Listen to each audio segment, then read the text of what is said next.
Hello everyone, welcome to R50 Mini channel.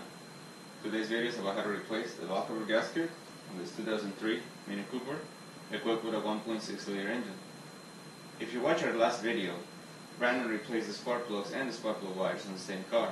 The reason why we did that is to show how simple that process was. And the Valve Cover Gasket is no different. It's a very simple procedure. So if you have a Valve Cover Gasket that's starting to leak, like for instance in this car, it's starting to leak on the back, and eventually the oil makes its way down into the exhaust manifold, and at times you can see it smoke. So before it gets worse, we're going to go ahead and change it. And if you want to learn how to do that on your own Mini Cooper, just keep watching and you'll learn how. So the first thing we're going to do is remove this cover right here. So right there where Brandon's fingers are pointing, there are two retaining tabs that you're going to have to move to be able to remove the cover. Alright, so to detach it, pull on the tab with your thumb and then pull on the cover with your other hand, and then do that on the other side, and then just pull on the cover. Okay. Once the cover is up about that level, then you're going to pull on it that way to release it from the fuel rail. If you look at the cover, this one unfortunately is broken, but there are these tabs right here that latch into the fuel rail. So in your case, once you tilt it a little bit, you're going to just pull so these can unclip from the rail. So if you look at the spark plug wires, looking at the coil pack, you can tell that they're numbered. You got 1, 2, 3, and 4. So the next step is going to be to disconnect them, and you don't need to worry about the numbers because you already know where they're going to go. So go ahead, Brandon.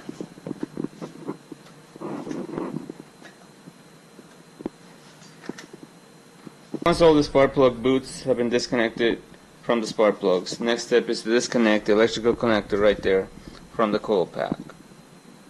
To be able to disconnect the coil pack, this red locking clip right there needs to be moved that way, and in order to do so, you're going to have to use a small pick and press on the small pin towards the firewall, and at the same time you're going to push on this side so it can move this way. So Brandon's going to do that.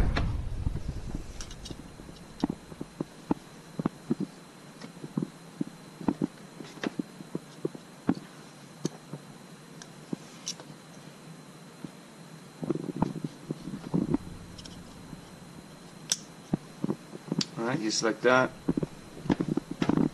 So once the locking tab has been moved this way, then all that is needed is to depress right there and then pull the connector out.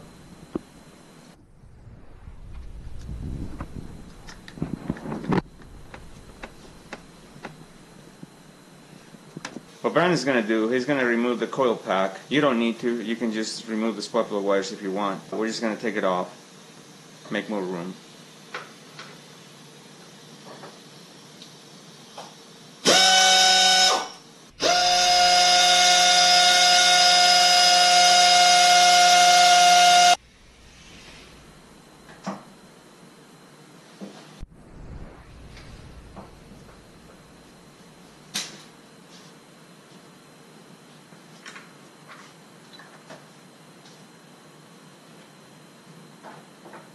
Okay, so the next step is going to be to disconnect the breather tube and the PCV valve. So Brandon's going to do that.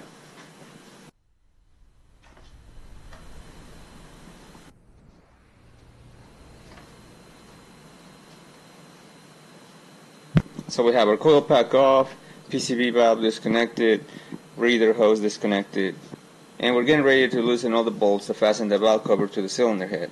There are a few things to take into consideration. If you look at the connector for the cam sensor right here, the clip slides over one of the valve cover studs right there. And another area that's going to be slightly difficult, right here you have the bolts in there, and over here. You can do it two ways. You can disconnect every single fuel injector and slide this completely out, or you can do what we're going to do, which is we're just going to move it up slightly just to be able to guide the socket and the extension inside and be able to loosen those bolts.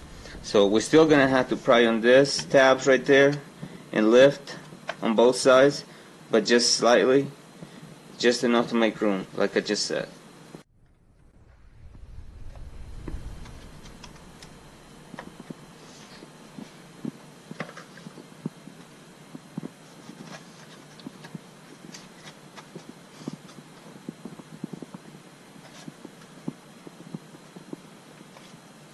Alright, so as you were able to tell, the fuel injector harness has been moved up, and the clip that holds the cam sensor has been moved out of the way. So the next step is to loosen all the bolts, so we can remove this valve cover. And to avoid warping it, what we're going to do is loosen it up, starting from the center, working towards the outside. Once all the bolts have been loosened up, then easily we just remove it. So go ahead.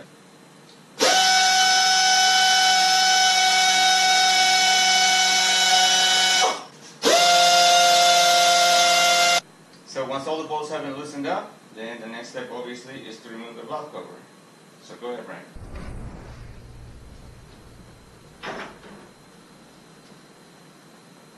So once the valve cover has been removed, then just go ahead and wipe down the edge all the way around with a clean towel. That way when you install it with the new gasket, everything is clean.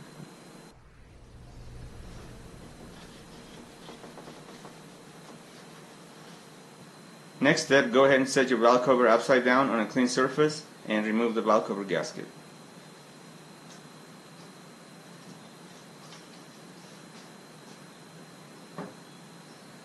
So once the valve cover gasket has been removed, it's time to remove the spark plug tube seals. There are a couple of ways to do it. One, you can drive a socket that fits very snug and use a rubber mallet to drive them out. Be very careful when you're doing this, because if they're too stuck and you beat on it too hard, you could break the valve cover, and at that point, then that just turns into a huge expense. So if it seems like they're not going anywhere, what you can do is flip it upside down, drill a couple holes on the seal, and use a dent puller to pull them out.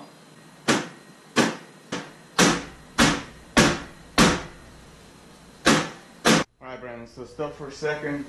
So apparently it looks like they're too stuck. So instead of that, we're going to give it a shot with a seal puller. So I'll hold the valve cover and then try to pull it. Okay, cool. So there it is. So it looks like using the seal puller was a better method than trying to beat on it with the socket and the rubber mallet. Like I said, it's a very delicate valve cover, so the last thing you want is to break it. So at this point, just go ahead and remove the other ones the same way.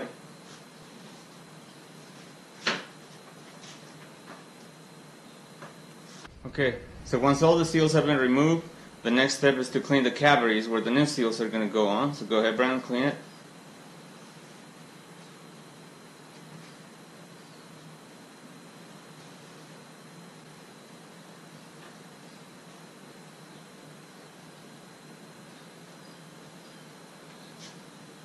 So the next step is to install the new seals. The tool that we're going to be using for that is a bearing raised driver, and it's going to be facing the opposite direction, so it's completely flat. So Brandon's going to be installing it. One thing that you want to do is put a piece of wood underneath, so it's completely flat, it's supporting your valve cover, and you don't break it. So go ahead.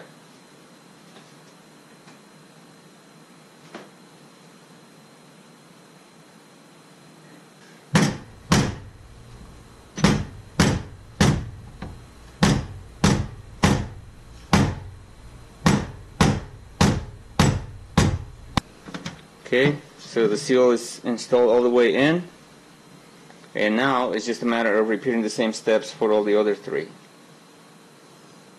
So once all the new spark plug tube seals have been installed, it's time to install the new gasket, but prior to installing the new gasket, it's necessary to clean the cavity where the old gasket was.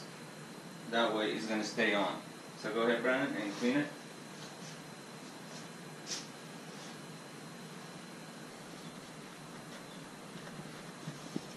So once all the oil has been cleaned from the cavity, it's time to install the new gasket. So go ahead and install the new gasket.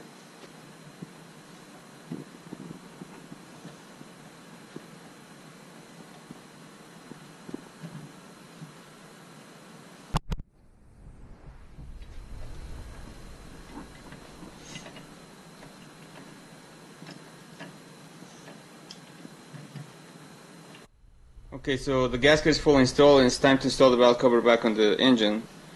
And one of the tips that I learned from experience is if you put a little bit of RTB silicone right there on these two edges, it can keep a leak from developing because sometimes the contour makes it leak. So just right there and right there before you install it. So we're ready to put it all back together. New seals, new gasket, surface clean. And just one tip of advice, when you're guiding this valve cover in, make sure that you're careful when you're guiding it on the tubes, because if you rip the seals, you're going to have an oil leak that is going to end up into the spark plug and it's going to cause a misfire. So very gentle, guide it in. We're not going to film that because it's just reversal removal. So just make sure when you're tightening the bolts, you start from the center and then you work your way towards the outside, keep it from warping, and make sure they're snug. Do it in 2 to 3 stages until you get the final torque. Brian's going to go ahead and start installing it. Thanks for watching, and we'll be seeing you next time.